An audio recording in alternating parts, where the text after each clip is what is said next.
Wow!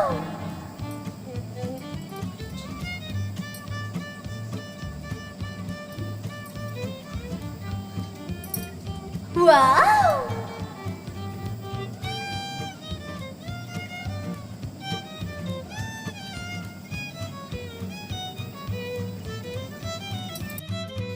Hello friends, welcome to Sasi Samayal. மணக்க சமைக்கலாம், சுவைக்க ருசிக்கலாம். ஊற வைக்க வேணாம், காய வைக்க வேணாம், அரைக்க வேணாம், ஜலிக்க வேணாம். மெயினா பாகு எடுக்கவே வேணாம். ஆனா அதிரசம் ரெடி. அது எப்படின்றத இந்த வீடியோல பார்க்க போறாங்க.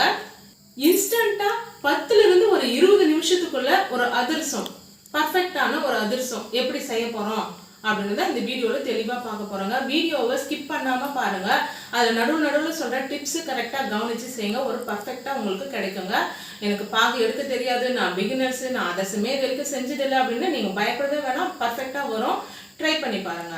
வாங்க இந்த அதிரசம் எப்படி செய்யறதுன்னு வீடியோக்குள்ள போயிட்டு பார்க்கலாம். அதுக்கு முன்னாடி சசி சமையல் இது வரைக்கும் சப்ஸ்கிரைப் பண்ணாதவங்க உடனே சப்ஸ்கிரைப் பண்ணிடுங்க. மறக்காம பெல் பட்டன் அழுத்தி ஆல் ஓகே கொடுங்க. அப்பதான் நான் போடுற வீடியோ உடனுக்குடன் உங்ககிட்ட வந்து சேரும். லைக் பண்ணுங்க, ஷேர் பண்ணுங்க, கமெண்ட் பண்ணுங்க.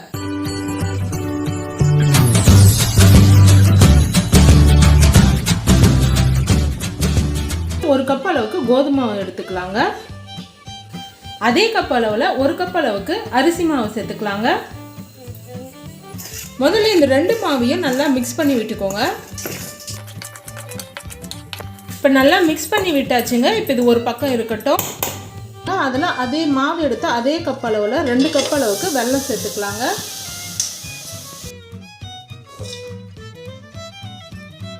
அதே கப் அளவில் 2 கப் அளவுக்கு தண்ணி சேர்த்துக்கலாங்க.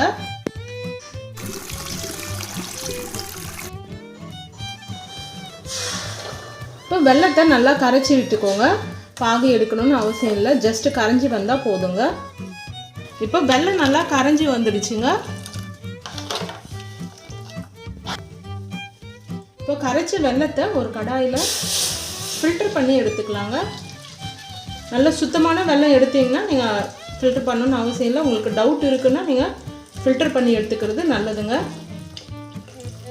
பாருங்கள், அடியில் எந்த அளவுக்கு மண் டஸ்ட்டுலாம் இருக்குது பாருங்கள். ஃபில்டர்லேயும் எந்த அளவுக்கு வந்திருக்கு பாருங்கள், திப்பி மாதிரி.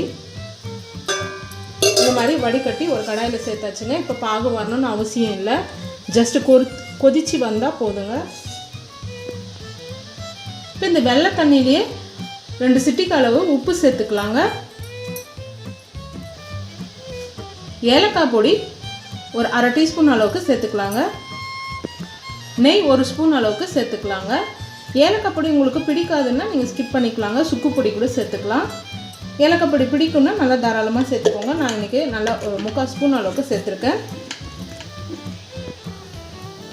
இப்போ வெள்ளை தண்ணி நல்லா கொதிச்சு வருது பாருங்கள். இந்த அளவுக்கு கொதிச்சு வந்தால் போதுங்க. இப்போ ஸ்டவ்வை லோ ஃப்ளேமில் வச்சுருங்க. லோ ஃப்ளேமில் வச்சுட்டு நம்ம ஏற்கனவே கலந்து வச்சுருக்க அரிசி மாவு கோதுமை மாவை சேர்த்துட்டு நல்லா மெதுவாக கலந்து விடுங்க. ஸ்டவ்வை ஹை ஃப்ளேமில் வச்சுட்டு கலந்து விட்டிங்கன்னா டக்குன்னு உங்களுக்கு கட்டிப்பட்டு வந்துடுங்க. அதனால் ஸ்டவ்வை லோ ஃப்ளேமில் வச்சுட்டு மெதுவாக கட்டிகள் இல்லாமல் கரைச்சி விட்டுக்கோங்க. பொறுமையாக நல்லா கலந்து விட்டுக்கோங்க. இப்போ தண்ணியெலாம் நல்லா உறிஞ்சி வந்துருச்சு பாருங்கள். இப்போ தண்ணியெலாம் நல்லா உறிஞ்சிருச்சு பாருங்கள். இந்த சமயத்தில் 1 ஸ்பூன் அளவுக்கு நெய் சேர்த்துக்கலாங்க. 1 ஸ்பூன் 2 ஸ்பூன் அளவுக்கு நல்லா சேர்த்து விட்டு மறுபடியும் நல்லா கலந்து விடுங்க.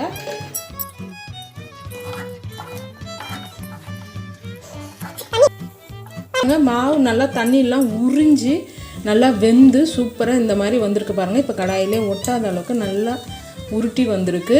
இப்போ ஸ்டவ் ஆஃப் பண்ணிடலாங்க. 20லேருந்து 30 நிமிஷம் அப்படியே ஆற விடுங்க. ஆறினதுக்கப்புறமா பார்க்கலாங்க. இப்போ ஒரு மூடி வச்சிடலாங்க அப்படியே. இப்போ நல்லா ஆறிடுச்சுங்க சூடு. கையில் கொஞ்சம் நெய் அப்ளை பண்ணியிருக்கேன். உங்களுக்கு நெய் பிடிக்காதுன்னா எண்ணெய் கூட சேர்த்துக்கோங்க. எண்ணெய் சேர்த்துட்டு நல்லா முதல்ல உருண்டை பிடிச்சி வச்சுக்கோங்க. உங்களுக்கு எவ்வளோ பெரிய அதிரசம் வேணும் அதுக்கேற்ற மாதிரி உருண்டைகளை போட்டுக்கோங்க. நான் ஒரு லெமன் சைஸ் எடுத்திருக்கேன். உருண்டைகளாக பிடிச்சாச்சுங்க. மொத்தம் 21 உருண்டை கிடைச்சிருக்குங்க. இப்போ கையில் நெய் அப்ளை பண்ணிவிட்டு நான் பால் கவர் எடுத்திருக்கேன் இன்றைக்கி. நீங்கள் பால் கவர், ஆயில் கவர் இல்லைன்னா வாழை இலை அந்த மாதிரி எது கிடைக்குதோ அதை யூஸ் பண்ணி இந்த மாதிரி அதிரசம் தட்டி விட்டுக்கோங்க. ரொம்ப மெலிசாவும் வேண்டாங்க, கொஞ்சம் கனமாக இருக்கட்டும். இப்போ ஒரு கடாயில் எண்ணெய் சேர்த்துருக்கேங்க. எண்ணெய் கொஞ்சம் காஞ்சி வரட்டும். நம்ம தட்டி வச்சுருக்க அதிரசத்தை எண்ணெயில் மெதுவாக விடலாங்க.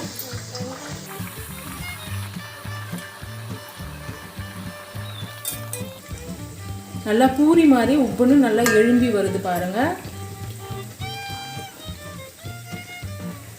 அப்படியே இன்னொரு பக்கம் திருப்பி விட்டுக்கோங்க.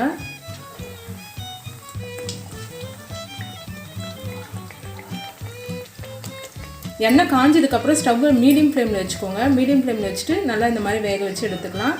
ஸ்டவ் ஹை ஃப்ளேம்லேயே வச்சுருந்தீங்கன்னா மேலே மட்டும் செவந்துடும், உள்ளுக்குள்ளே வேகாமல் நின்றுடும்.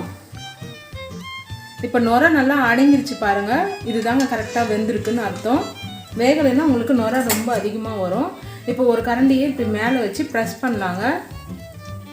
ப்ரெஸ் பண்ணோம்னா எக்ஸ்ட்ரா இருக்கிற எண்ணெய் எல்லாம் வெளியில் வந்துடும். எந்த அளவுக்கு எண்ணெய் வெளியில் வருது பாருங்கள்.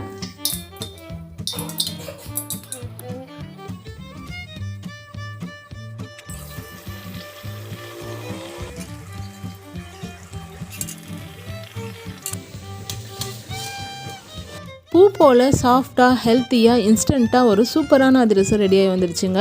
இதே போல் வெள்ளத்தை வச்சு பாகு எடுத்து ஒரு அதிரசம் எப்படி செய்கிறதுன்னு ரைட் சைடில் இருக்க வீடியோ பார்த்து தெரிஞ்சுக்கோங்க. இது வரைக்கும் சசி சமையலை சப்ஸ்கிரைப் பண்ணாதவங்க உடனே சப்ஸ்கிரைப் பண்ணிவிடுங்க. லைக் பண்ணுங்கள், ஷேர் பண்ணுங்கள், கமெண்ட் பண்ணுங்கள்.